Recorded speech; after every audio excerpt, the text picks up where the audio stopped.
ইপিনে বিহালীত পুনৰ গুলীচালনাৰ সন্দৰ্ভত জ্ঞাত বনমন্ত্ৰী জয়ন্ত মল্ল বৰুৱা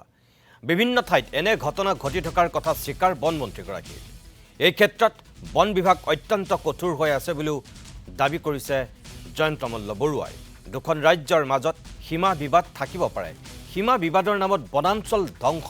কোনো পৰ্যায় মানি নোলোৱাৰ হুংকাৰ বনমন্ত্ৰীগৰাকীৰ ভূটান সীমান্তৰ চিকনা জহুলাৰ সন্দৰ্ভতো মন্ত্ৰীৰ ঘোষণা বিভাগৰ বিষয়াসকলক ইতিমধ্যে ঘটনাস্থলীলৈ যোৱাৰ নিৰ্দেশ দিয়া হৈছে আজি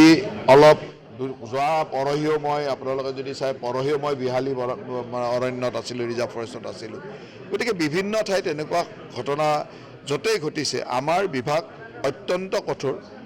যোৱাকালিও আৰু আজিও আনকি তাত গুলিয়াগুলিও হৈছে আমাৰ কথা হ'ল যে বন ধ্বংস কৰা সীমা বিবাদ থাকিব পাৰে কিবা বেলেগ হ'ব পাৰে সেইবিলাকৰ ৰাজনৈতিক আলোচনা হ'ব কিন্তু সীমা বিবাদৰ নামত বন ধ্বংস কৰিব জংগল কাটিব এইটো হ'ব নোৱাৰে তাত আমি কঠোৰ আৰু সেই ধৰণে কাম কৰিম আপোনালোকৰ তাতো যদি কিবা তথ্য আছে মই কোনোবাই মোক পঠাইছিল যে ভূটান সীমান্তত য'তে হৈছে আমি তালৈকে আমাৰ বিষয়া বা আমাৰ দায়িত্বশীল মানুহ তালৈকে পঠাইছোঁ